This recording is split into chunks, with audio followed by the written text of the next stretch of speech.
Welcome back to the channel. Today, we are dissecting the very glue that holds the Indian Union together. We often talk about the center and the states as if they are in a constant tug of war, but what if there was a blueprint to turn that friction into harmony? We are taking an in-depth look at the Venkatachalya Commission's visionary proposal for center-state legislative relations. The goal? Moving away from unilateral, Big Brother, legislation toward a system of mandatory consultation. It's about fitting the puzzle pieces of the union and the state into one cohesive picture of governance. Let's dive in. To understand the fix, we must understand the machinery. Article 246 of our Constitution divides power into three buckets. The Union List I. This is exclusive Union territory.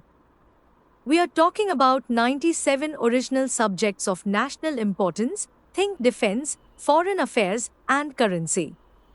The State List to this is the exclusive domain of the states, with 66 original subjects like police, public health, and agriculture. The Concurrent List 3. This is the shared domain. There are 47 original subjects where both can legislate, such as criminal law, forests, and economic planning. Now, pay attention, List 3 is the primary battleground for federal friction. This is where overlapping interests lead to legal sparks. India's federalism isn't a 50-50th split, it has a deliberate tilt toward the center. First, we have hierarchical supremacy. If these lists overlap, the Union List prevails over both the state and concurrent lists. Second, look at residuary powers under Article 248. Following the Canadian precedent, any subject not explicitly listed in the 7th schedule automatically falls to the Union Parliament. Imagine a seesaw where the center is naturally weighted to stay on top. That is the structural reality of the Indian Constitution. The concurrent list was intended to follow the coexistence principle, a space for union and state governments to share governance over complex subjects. However, we've seen a massive centralization trend. Constitutional amendments, especially the 42nd Amendment in 1976, systematically shifted items from the state list to the concurrent list. The result?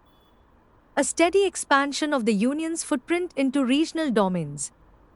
This creates friction in critical, factor markets like land, labor, and natural resources, where local needs often clash with central uniformities. So, what happens when a union law and a state law collide on a concurrent subject? We use the doctrine of repugnancy. The general rule: the union law has the right of way. It prevails, and the state law becomes void to the extent of the clash. The exception, the VIP pass if a state law was specifically reserved for the President's consideration and received assent, it prevails within that specific state. The caveat, even then, Parliament retains the nuclear option. It can override that state law later by enacting new legislation on the same matter. We've been searching for balance for decades. In 1971, the Rajmannar Committee advocated for massive decentralization, but they were ignored for being too extreme. In 1983, the Sarkaria Commission blessed the status quo. They said there was no case for transferring entries back to states, only vaguely suggesting the union should consult states before legislating. Then came the 20-year gap. Following Sarkaria, no structural changes occurred. The center continued unilateral legislation on concurrent subjects, leading to total stagnation in federal dialogue. The Commission's diagnosis was blunt: a consultation deficit. To quote the report, there is, however, no formal institutional structure that requires mandatory consultation between the Union and the states in the area of legislation under the concurrent list. The key insight? Informal suggestions to consult are useless. Without a hardwired institutional mechanism, the union will always default to unilateral action because it's easier. We needed a bridge. Here is the fix: the consultation bridge. The Commission proposed 3 pillars.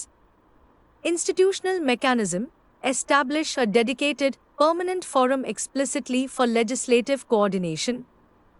Mandatory consultation: shift consultation from an optional courtesy to a structural prerequisite. Proactive resolution: the centre must formally engage with state views before introducing overriding legislation on concurrent subjects. No more legislative ambushes. Why does this matter in 2026? Because of the heterogeneity reality. India's states are at vastly different levels of development.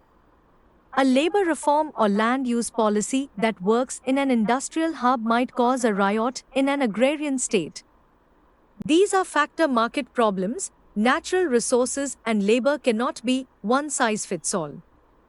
The solution: the NCRWC ensures that diverse state realities are institutionally factored into central laws before blanket uniform legislation causes regional disruption.